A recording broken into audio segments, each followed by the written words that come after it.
Welcome to the Feeling Loudly podcast, a show about the power and magic of emotion, explored through the lens of astrology, divination, and art. I'm your host, Jana. I'm an astrologer, a tarot reader, Akashic Records reader, poet, and witch, and I'm here to help you feel your feels.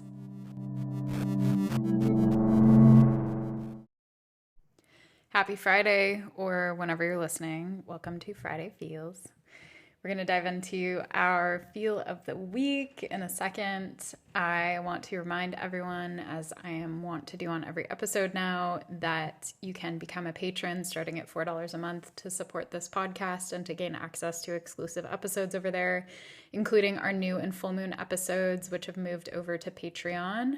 Our next one will be live around June 6th for our Gemini new moon, and I'll also be reworking my Patreon tiers, so if you want to get in at current prices and perks, you can sign up before the 6th. Is there anything else to say? I don't think so. Let's get into it. I let out like an audible sigh when I saw our card for today, and then I was like when I saw our tarot card. And then when I saw our song. And so I wonder if this episode will be a bit of an emotional roller coaster, kind of following the feelings that I had as I peeled back each layer of our little divination puzzle today. So if you're listening to this, you can see the title. The title of the episode is Attachment. And attachment is a tough word, I think, for a lot of us who are familiar with modern psych speak and relational language and the difference between connection and attachment. And we might throw out words like codependency or like toxicity and all of these words that have become part of our language as humans living in this time when it comes to the ways that we relate to one another in both like nourishing ways and not so nourishing ways. And for me, I have a pretty averse reaction to the word attachment because it's so riddled and I guess loaded with meaning. When I was in my like mid to late 20s, I went to a few like codependent anonymous meetings, and I did like a codependent group therapy thing for like 6 months. And it was helpful, and I learned a lot from it. And it was in an era of my healing when I was really focused on trying to like build my own identity and get out of a pattern of toxic relationships and abusive relationships and a feeling of just despair that I felt in my connections. And going through the process and doing the workbooks and the stuff and identifying my values and doing all these things was really helpful. Like it grounded me and it helped me orient to myself. And it wasn't for me what really helped me like move through a lot of the really sticky attachment stuff that was the result of mostly trauma and conditioning for me, mostly relational trauma. I had like a very leaning more toward like intense anxiety when it came to relationships, and yet also could be like very distant and very avoidant and sort of like swimming back and forth between those two states. And I had a lot of fear and a lot of issues with trust. And the way that it manifested for me is that I was often really, really attached to my partners, my romantic partners in particular. And it would become like really hard for me to leave a relationship that was unhealthy for me because the intensity of fear that would come up from that would keep me there. And it wasn't like I was outwardly like this. I mean, at times, sure, but mostly it was just this internal process that was going on for me, and this fear and this like visceral anxiety that would come up. And I had the capacity to detach and to kind of go into like ice queen mode when I needed to separate. But it was hard. And I, for a long time, actually partnered with people that like didn't really do it for me, because having partners who felt safer, who I felt like I wouldn't totally fall in love with felt safer for my heart. And I was able to detach from them when I needed to. And this wasn't a conscious thing. I wasn't like, I am not super obsessed with you, so I'm going to date you. But it's just, it happened for a few years because I was recovering from a really traumatic, very long relationship that was on and off and really, really messy, that began when I was in high school. And I've talked about that relationship on this podcast before. It was like my first like love triangle situation, and just like brought up the full menu of pain in like a young relationship, and really kind of set this foundation for me that was also set by my childhood and by my relationships with my parents and all that stuff. And so I preface the episode by saying this because I have a feeling this might be a bit of a like triggering, or if not triggering, just sort of like an activating episode.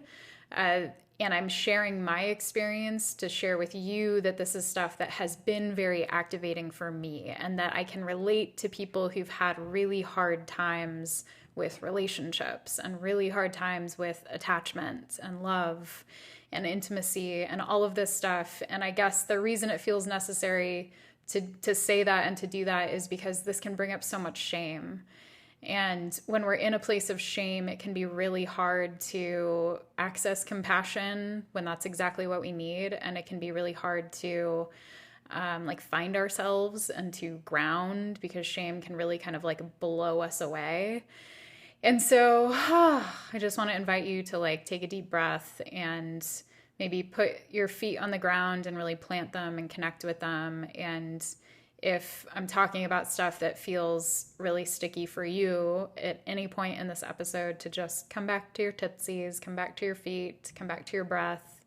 And I'll probably do the same because I have a feeling this is going to get vulnerable. Okay, so let me properly begin by reading the description of the attachment card from the Reclaim Oracle. Attachment is rooted in the fear of losing everything I dare to love. It's merging with a feeling to the point of losing touch with my true identity. My things and I are bound so tightly that I cannot tell them from me. My pain and I are bound even tighter. Losing it would be losing me. Whew. So that last line, my pain and I are bound even tighter, losing it would be losing me. This is sort of like an aha that I had probably around the same time that I was like exploring codependency and digging really deep into my childhood trauma and doing like those kind of, I would say, initial peel backs of the onion to really explore what was going on with me. One of the first things that really became apparent to me is that I was really attached to my misery. I was really attached to being depressed. I was really attached to being unwell. I was really attached to being in pain and to suffering. And I had developed this attachment to it because for a long time, I didn't have a choice in the matter. I was a kid and I grew up pretty depressed. I was, I don't remember the majority of my childhood because I was in an active state of depression and trauma.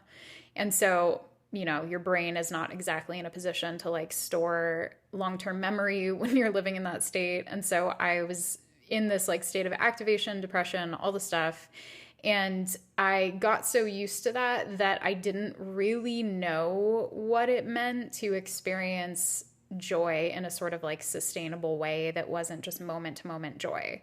And for those of you who've experienced something similar, or experienced like long-term depression, you might know that at times the way that we might cope with that is through escape, or through substances, or through people, or through short-term or longer-term relationships that satisfy some type of need, or through sex, or through like any kind of way that can get us out of what feels like a prison of pain.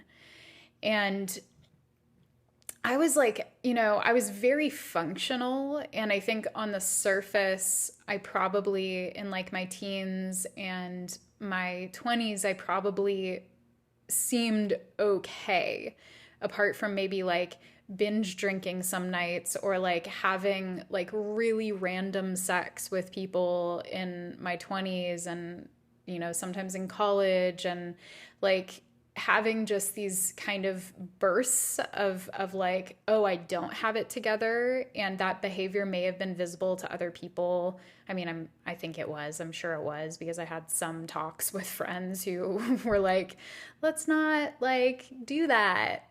But it wasn't like there was ever an intervention or anything like that, and I didn't reach a point where that was necessary. It was very like on the surface, I probably seemed like I pretty much had it together. But I would just like let loose every once in a while. And yet what was really going on for me is that there was this like deep well of pain that I hadn't properly accessed and felt. And it was animating what I was doing, whether I was conscious of it or not. And I kept really busy. I had a very productive life, especially in college and especially in my 20s. Like, I did really well in school. I did really well in work. I had a thriving social circle. I was surrounded by people who I liked and who liked me. And my life felt and looked full. But there was this kind of undercurrent or undertone of misery that was below that I was feeling like I was pretty much up to my neck in for all of my life. And it's not like I wasn't aware that I had trauma, but it just was not something that was at like the forefront of my mind to explore. And I was trying to like do the thing that you do in your 20s when you've been conditioned to follow this very like programmatic path where you get a good 9 to 5 job, you surround yourself with friends who you like, and you date and you party and you like, hope that you find someone that you love, and you plan for a future and you take it a day at a time. And like, I was doing like these things. I was saving money. I was like in a decent financial position. Like, I seemed okay even to me. And yet there would again be these moments where I would like get really drunk in like a situation where it wasn't really the vibe, or I would like have an outburst or something where I would get like really angry at what felt like a disproportionate degree in situations. Or I like had an ex who I dated in San Francisco where I spent most of my 20s. I had an ex who I dated from like 23-ish to like 25-ish, maybe like 22 to 25. And I remember being so jealous of his relationship with his ex. And one night we were both like partying at his apartment, and there were a bunch of people there, and we got in a huge fight because I said something when I was drunk about like how he should just invite his ex over or something. And it was like one of those like really just like jealous comments that didn't have any meat behind it, but was coming from a place of hurt and fear. And because we didn't have the emotional intelligence or the communication skills to work through that in like a soft and sober way, I just like shouted it out to him when we were at a party. And it turned into a whole thing, and we fought about it and we yelled, and then we just moved on without healing it. And that was sort of like the vibe, is that I would keep these things stuffed down because I didn't know what to do with them. I was ashamed. I knew that it was like wrong in some way, that I experienced jealousy and a sense of like possessiveness and definitely deep attachment. But like in my early 20s, it wasn't like, I just didn't have the understanding of how I could do it differently. I saw other people who were in happy relationships, or so it seemed, and who didn't seem to experience the same level of like volatility that was going on between me and my ex. But to me, it was just like, I don't know, maybe it's just the relationship. And so eventually we broke up and moved on. I like had casual relationships for like 2-ish years. And then I ended up in another relationship with someone who was not at all a good fit for me, but who I like wasn't as into. And I can say that now, although I did not know that back then. Like, I really didn't know that. I thought that I was really in love with this guy. And I wasn't. I wasn't. I was like choosing someone who was safe and who I knew needed me to a degree so that I felt a sense of security in the relationship. Needed me in that, like, I was much more secure than he was. Like, I had a career, I had this like solid foundation. He was like in between jobs and was like really directionless and aimless at the time. And that, I believe, was part of the reason that I felt secure in that relationship, was because I was more secure. There was this like imbalance in the connection. And with time, it bred a lot of issues, and that like I was overgiving, and there was a dependency problem in the relationship and a lot of other problems. And it ended on like not a good note when I was going through a health crisis that began like less than a year into that relationship, that basically made me like have no desire to have sex. I was very bitter and very upset and having a really hard time, like really depressed and really sad and really suffering. And the relationship broke down in concert with my body breaking down. And then that was my exit from that relationship and from San Francisco and from my job and like from that whole life. And so that health crisis was, in a way, this like really beautiful, or maybe not beautiful, but it was this really effective exit route for me to divert from a plan that just was not it for me, that on the surface looked good. Living in this beautiful city, had a rent-controlled apartment. It was really, really dingy and old and kind of gross, but like, rent-controlled apartment in San Francisco, close to Haight-Ashbury and walking distance of Golden Gate Park. It was a magical time to be living in San Francisco, to be in my 20s and to be surrounded by all of these pretty amazing people, but it wasn't for me. And yet I was attached to the life that I had created. I was attached to the identity that I had created. I was attached to these people in my life who seemed to uphold that identity for me, who seemed to mirror back the parts of myself that felt curated to match the life that I was living. And it was crumbling very, very fast in the buildup to my Saturn return.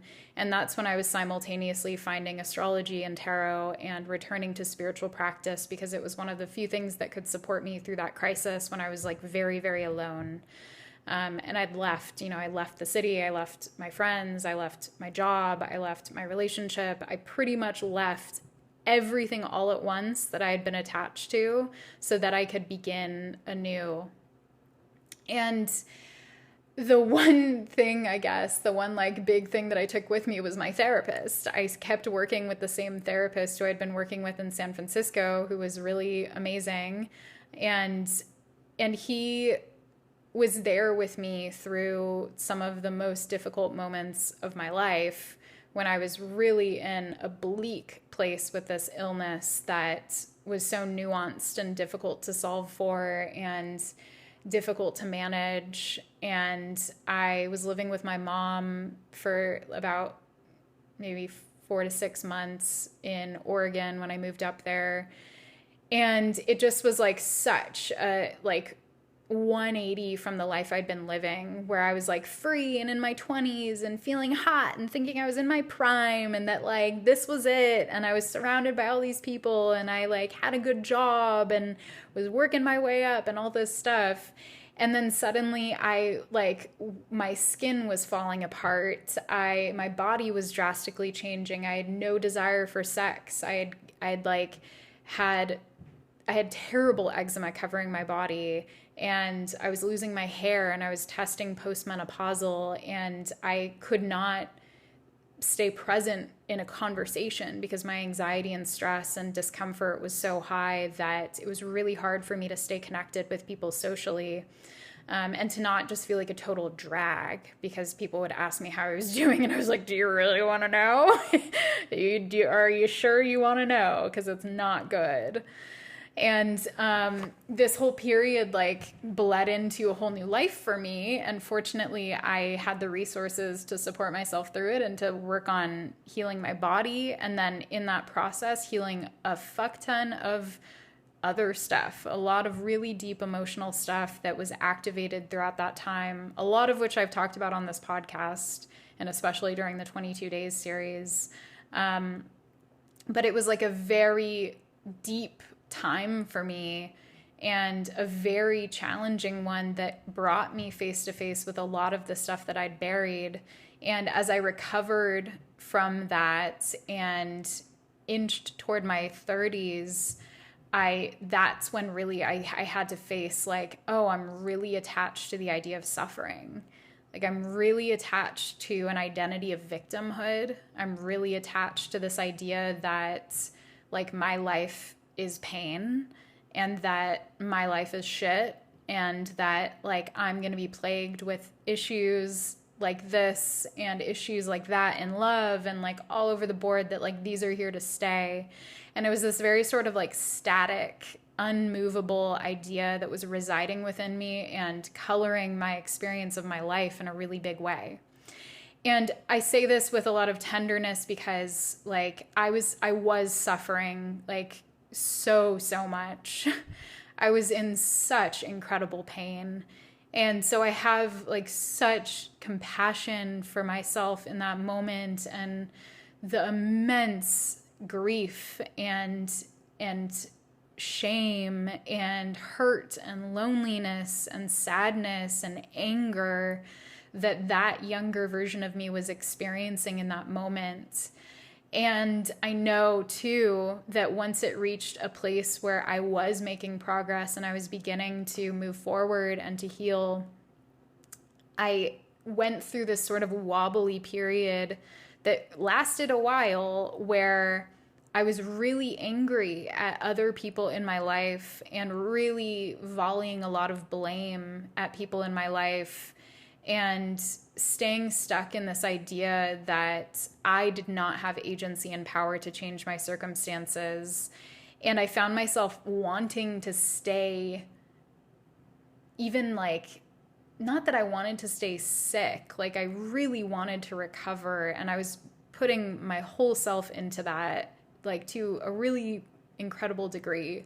Like I really committed myself. Thank God my progressed moon was in Virgo at the time, and so I was like very intricate medical logs and like really responsible with the way that I was showing up to appointments and the way I was tending to my body. Oh my God, I was like meal prepping twice a week and eating healthier than I've ever eaten in my life, and taking an incredible amount of supplements. Like I was on a very strict and serious protocol to heal my body and to get back to health and well-being. But that led into this very, very warped relationship with my body and with my circumstances. And it kind of brings me into our tarot card, which is the Chariot. And this was actually our Tarot Tuesday card of the week. So it's cool. We're revisiting the Chariot.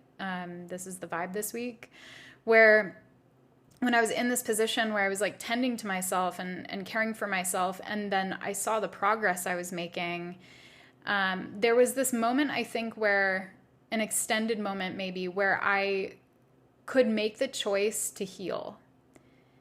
Because I'd put in all of this legwork and all of this like supportive, like I'd learned so much, I'd studied so much about holistic health, I'd learned so much from the practitioners who were supporting me and from the books I was reading and the Reddit subreddits I was in, and like, oh my God, I learned so much about healing and my body during that time. And there came a moment when it was like, you're good. Like your body is doing well. Like now it's time to make a choice to move forward into a new horizon and to start making different choices that won't repeat those same experiences. And that's actually where I faltered. I entered a relationship in 2020 with like an ex situationship who I've talked about on here. And that relationship ended up doing a huge number on me, and it brought up a lot of my attachment issues. I was very fearful, and I don't like using the word paranoid because he was actually like gaslighting me and was actually like unfaithful and all of this stuff. But there was also this level of paranoia that I experienced in that relationship that maybe I shouldn't even use that fucking word, you know? I'm going to stop saying that. Like, I was experiencing fear. I was experiencing tons of fear and tons of attachment to this person because I put a lot of energy into the idea that this relationship would be some type of solution for my problems and some type of like answer, like that he was my person and that he was going to be my new life. And in that way, I really like put tons of pressure on this relationship to be the thing for me. And because of that, I also put my blinders on and I couldn't see, or at least I discounted the like many red flags, and I discounted my own emotional experience and my own pain that I was experiencing in that relationship because I just wanted it to work so badly. And although I did genuinely love him, I think that that was really clouded by the fact that I was so attached to him. And because of that attachment, I couldn't give him the space that he needed either to like be an autonomous individual. Neither of us really could. He was very attached to me too. And so the relationship was one that was like very attachment oriented. Like there was control issues. There was like deception and avoidance and obsession and a lot of fear and a lot of like emotional violence in the relationship and a lot of suffering on both sides. And I felt so unwell for the majority of that relationship. And of course, it was in the context of like the early days of COVID where like there was so much suffering that it makes sense to a degree that like when we found each other, we really clung to each other in a way and we're like, you are my person. Like, we're going to make this happen. You are it. And it created this like kind of devastating trajectory that brought a lot of beauty and a lot of goodness too, but like it was really painful and really destructive. Definitely for me, I became kind of like at times a shell of myself. And I eventually came out of that and like refound myself. And I was doing such deep work through astrology and through my spiritual practices and through therapy and through building community bonds with new people who like really reflected this new way of life. And it was those grounding forces that helped me exit the relationship when it was definitely time to exit and to rebuild my foundation. And frankly, I'm still in the process of doing that. I've come a huge, huge, huge long way. But if you've been in a similar situation in the past, you know that it takes a lot of time to rebuild not just your emotional well-being, but sometimes your financial well-being. That was the case for me. Your community, your career, all of the things that take a back seat when you're in a relationship that can be all-consuming and draining in the way that that one was. And so I know that like this is a huge personal share and that like we're not really talking so directly at the card here, but I hope that this in part kind of illustrates my relationship with the concept of attachment and how I think the way that the guidebook is like attachment is rooted in the fear of losing everything I dare to love. It's merging with the feeling to the point of losing touch with my true identity. My things and I are bound so tightly that I cannot tell them from me. My pain and I are bound even tighter. Losing it would be losing me. The first bit where it says it's rooted in the fear of losing everything I dare to love, like Oh my God, yes. If you, I'm sure I have some Pluto moon people out there. I'm a Pluto moon square, and I have like my big fixed cross that I've talked about. It's a huge, huge signature of my chart, and my Pluto moon square in particular has created and like, or if not created, but it's manifested for me in a lot of like really tight gripping onto the people, on the ideas, on the emotions, on the ways of living that I felt I found meaning and often identity in. And the deep fear of losing that or who which we love. A visceral fear would come over me when I would imagine that past relationship being destroyed, or when I would imagine him betraying me, or when I would imagine him leaving me for someone else, or like whatever, fill in the blank. Like I had these intrusive recurrent thoughts that filtered into my dreams to the point that I was having nightmares about him cheating on me, sometimes like, you know, a few times a week. And that was going on for well over a year of that relationship. And again, of course, like he was not faithful, and he was not a good fit for me. He was a not a good partner for me, and not a safe person for me. And so it's not like this was irrational by any stretch of the imagination. Like, in fact, it was very rational. It's just that my emotional response to the realities that I was being faced with and to the red flags that were waving at me was to grip instead of to let go. And it took like a really big betrayal for me to finally let go and to walk away and to be like, holy shit, like this is not who I want to be in relationships, and this is not how I want to live my life. And since then, I've done even more healing and like really deep excavation around a lot of this stuff. And a good deal of that excavation came through my beginnings of my work as an evolutionary astrologer and my training with Amanda Moreno, who I mention all the time on this podcast. And it came through honest and open discussions with other people around me who've had similar experiences.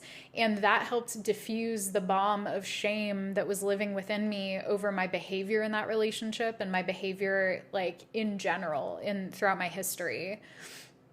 And when I began like talking about this stuff with other people, it was like this huge, huge heavy weight that felt so personal and so unique was suddenly getting diffuse and lighter and less heavy and less intense, because I saw that it was actually such a common experience, especially for trauma survivors, to have these relationships that like absolutely devastate you and that make you feel like a monster and make you feel so ugly and so undeserving and so unworthy and so toxic, and like all of these words that people love to throw around on social media as if they're not like absolutely just shame bombs that we throw at each other that lack empathy and that lack consideration for the fact that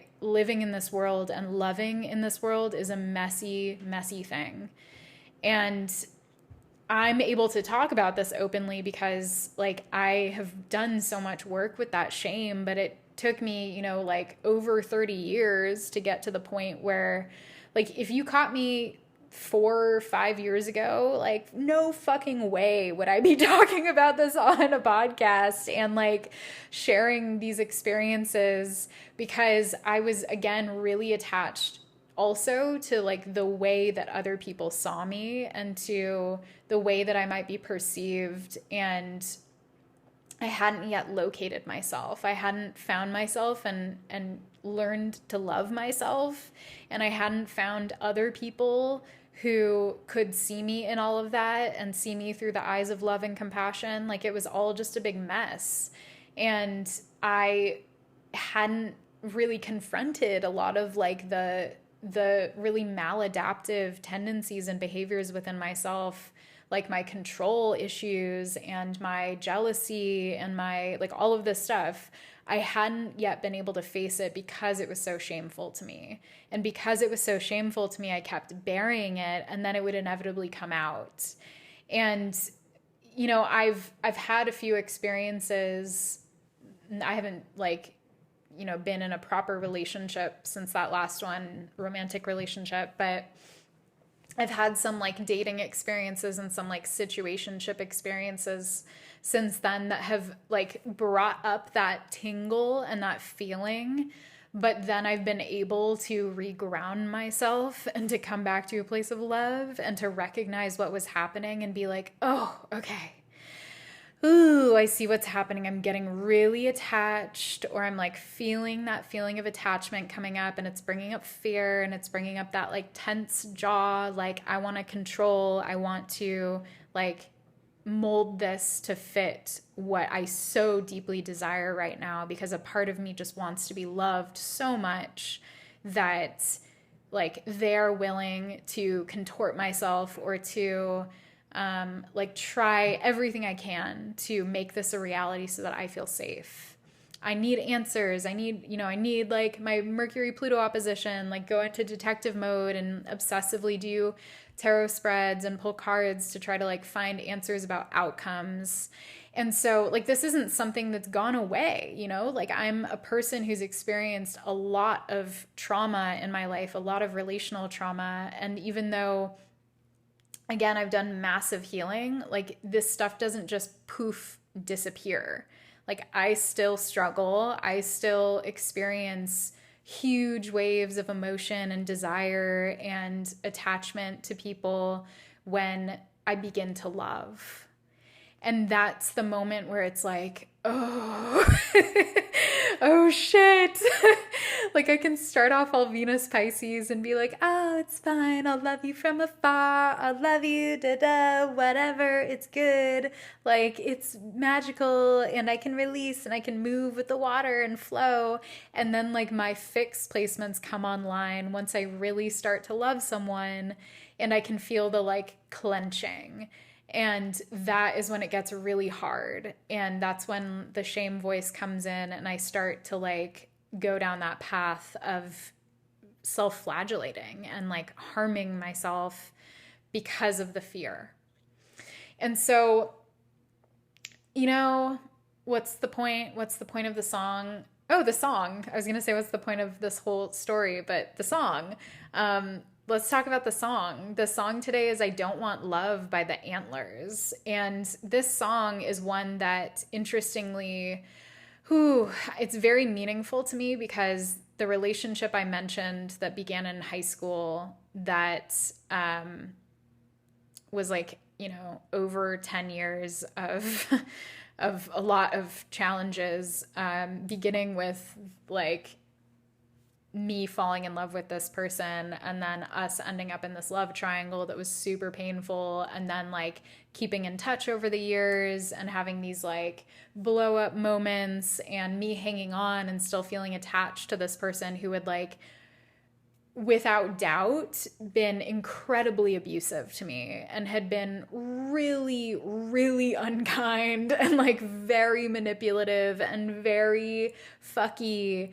But I was so attached to this person that I like could not let go, because I was also sort of addicted to the pain of that relationship, and the pain and the desire to feel that ache that I associated with love was what kept drawing me back into that connection, because there was this deep, deep part of me that believed that that was love, that to be like twisted around and played with and deceived and betrayed and like, and yet to have like songs written about me and to have poems written for me and all of this romance, like it was a very hungry love.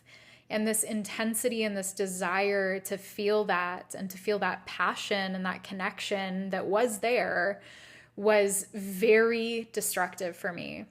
And this song, I Don't Want Love by the Antlers, was a song that reminds me of this person. Like we used to listen to the Antlers together. He actually introduced me, or they actually introduced me to the Antlers.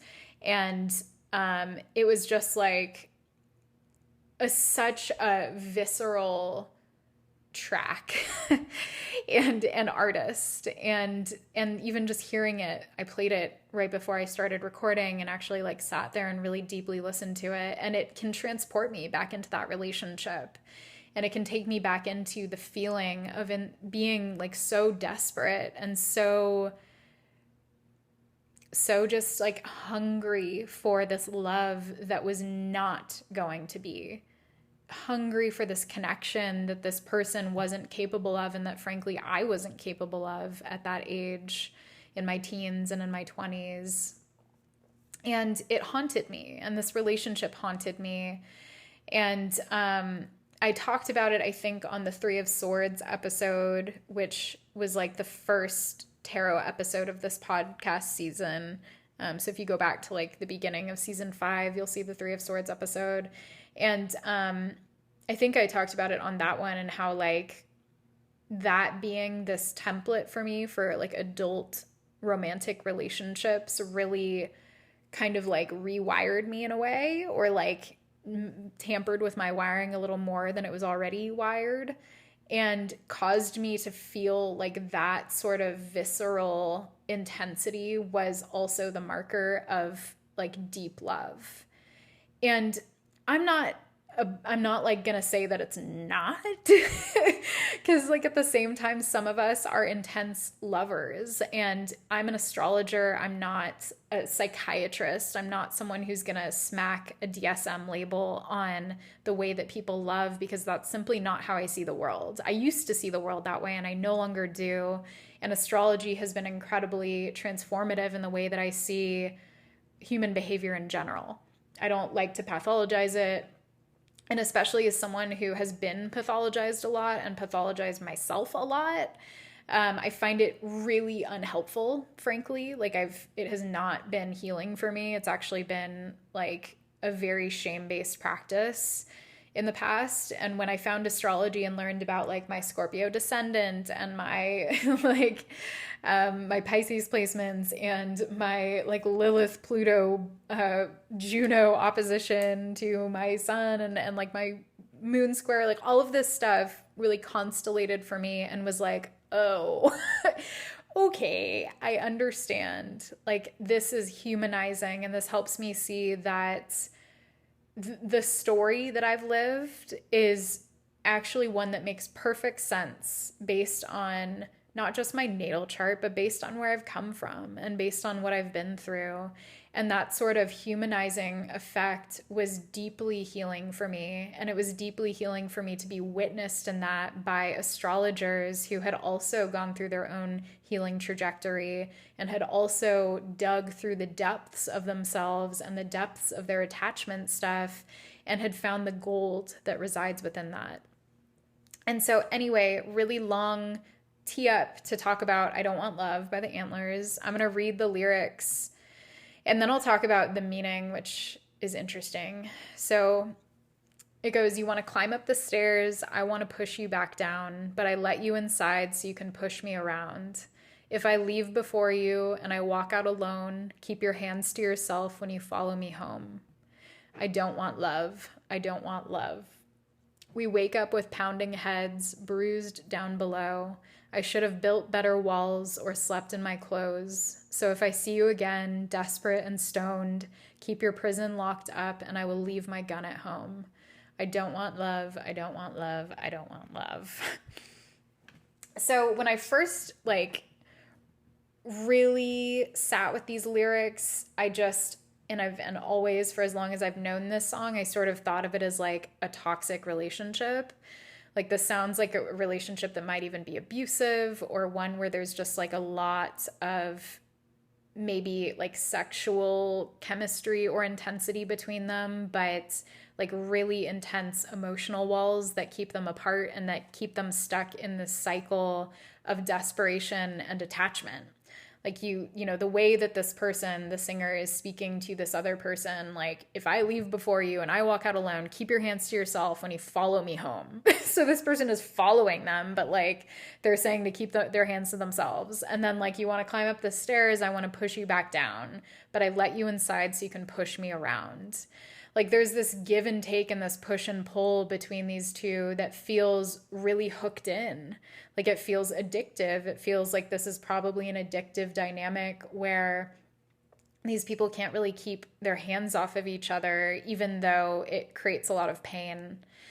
And I, I read like a few interpretations online because I was curious what other people thought.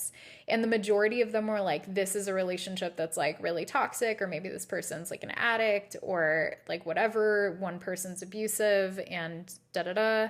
And then I read a description from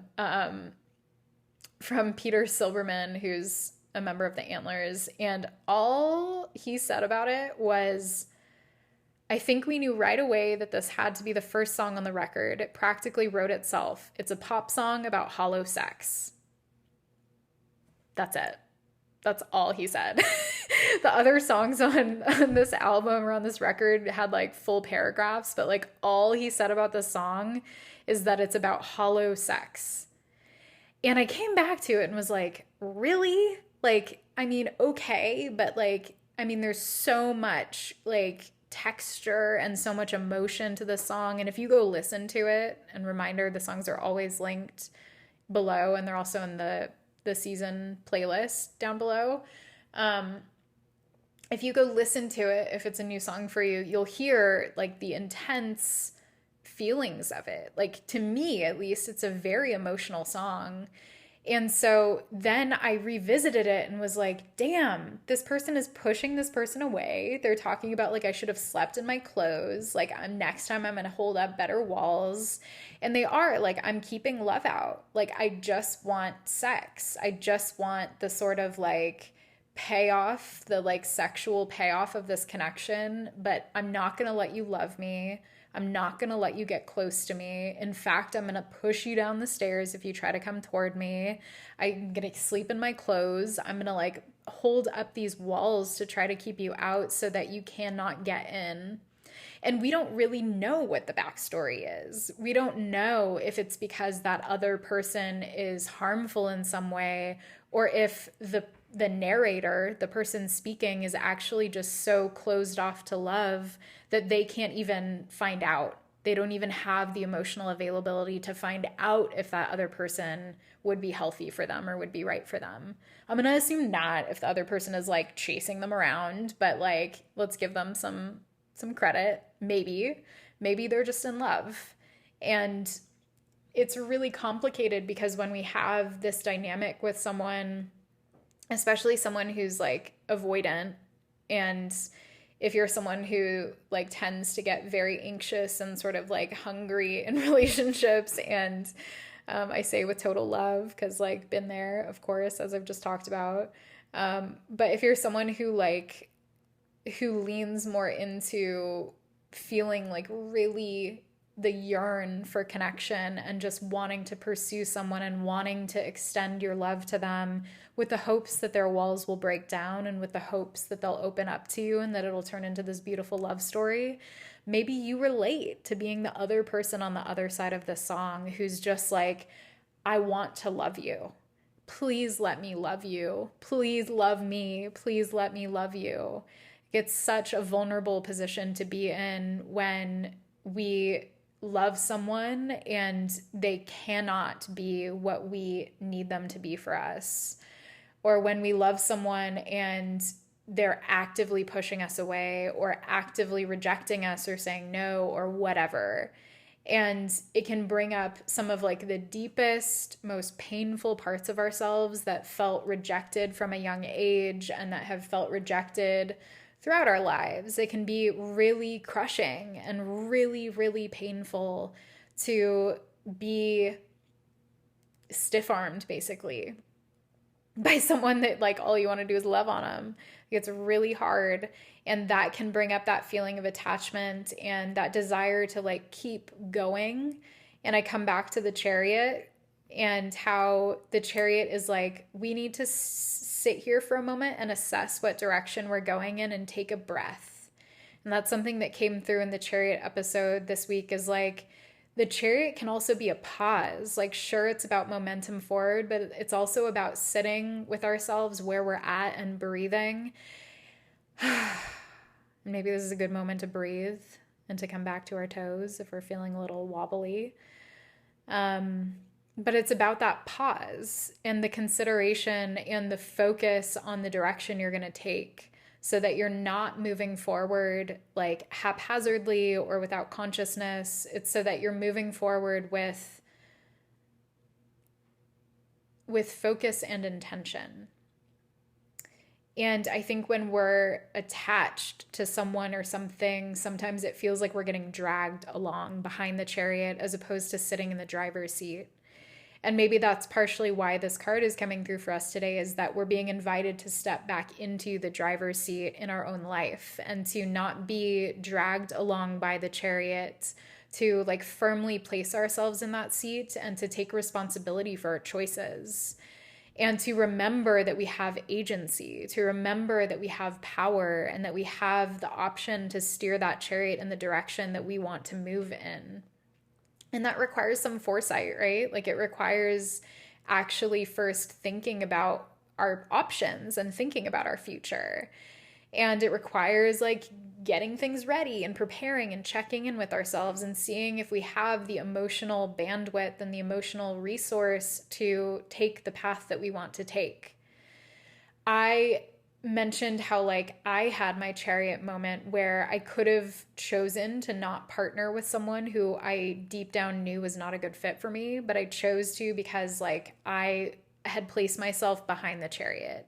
I was allowing myself to be dragged along by life and to be dragged along by other people's desires, like a partner who really wanted to be with me and a partner who really wanted to build this life, and you know, they had their whole dream and their vision, and I sort of like became a passenger in my own life instead of being in the driver's seat and making my own decisions and calling my own shots and like paving my own path and seeing my own path. And because of that, I ended up again in a relationship and a life that felt inauthentic to me. Very similar, although not as extreme as my life in San Francisco, that I'd worked so hard to climb out of and to rebuild from. And so I guess like for you out there listening, if you're still listening, this is probably resonating in some way. And maybe you're even standing at the precipice of some type of big choice or some type of movement forward where you're feeling shaky and fearful and like questioning what the right thing to do is. And I invite you to come back to the intuition, which was the Tuesday episode, Intuition and the Chariot, and to really check in with your body and to ask yourself, like, maybe go look in the mirror, or maybe have like a come to Jesus moment with yourself where you sit and you look in your eyes and you tell yourself what you think the truth is or what you think you desire. Because it's possible that that's not the truth and that's not what you desire, but that there is a part of you that desires that because it might fulfill a very particular need for a sense of safety or a sense of connection. And to ask yourself genuinely, like, am I attached to this person or am I connected to them? Or am I attached to this idea or am I connected to this idea? Am I attached to this way of life or am I connected to this way of life? And usually you'll find that there's a sort of like ease that you can experience in the body when you're feeling into connection versus this tension that you might feel in the body when you're experiencing attachment.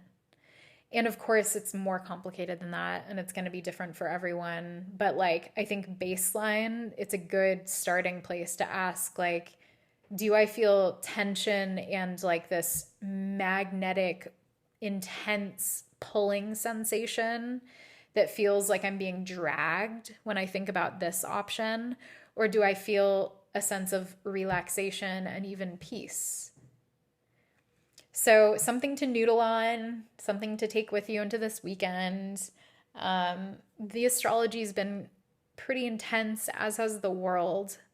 I really sunk into despair this week with the news out of Rafah and seeing like just the absolute horrors that are beyond anything that anyone should ever have to experience.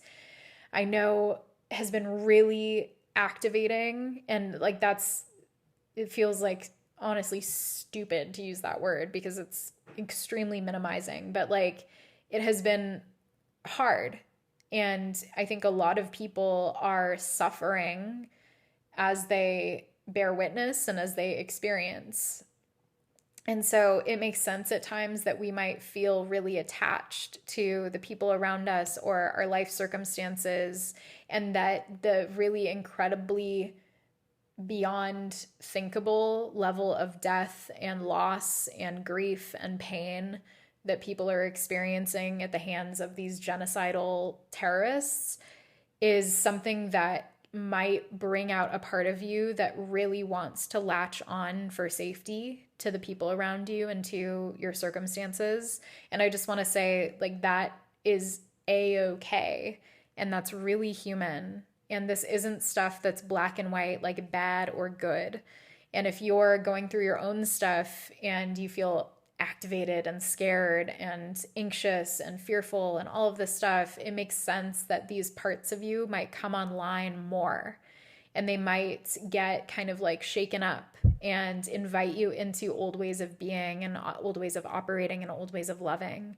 And that's okay. Like, that is so human. And I say this for you as much as I say it for myself, because I've been feeling these things. I've been feeling that hook and that draw and that like anxious pull in my chest. And I know when I experience that what I deeply need is love. And I deeply need to offer myself kindness and to move into connection with people who I know are safe for me and with people who I know love me and care about me. And I need to do things that show myself that I love and care about me. So maybe some ideas for those of you who are feeling that tug and that ache and looking for ways to soothe and looking for ways to ground. Also, being by the water for me has been one of the most powerful ways for me to learn about non-attachment or to learn about release, is like spending time at the river and watching the water flow. The water has so much to teach us about release and so much to teach us about surrender. And sometimes all it takes is just spending a few minutes like staring into the water in order to access that. So be open to learning from life in that way, and to learning from the elements and learning from nature and learning from the critters and the creatures that we see around us that can model different ways of operating, because it's within us and we're a part of that. And we can access that part of us honestly with more exposure and with more permission to do so. Okay, my loves, that is all for tonight. Thank you for tuning in. And as always, if you love this podcast and you feel called to, I really appreciate your reviews and your comments and your shares. It's all really, really meaningful and felt. So thank you for your support, and I will talk to you next week.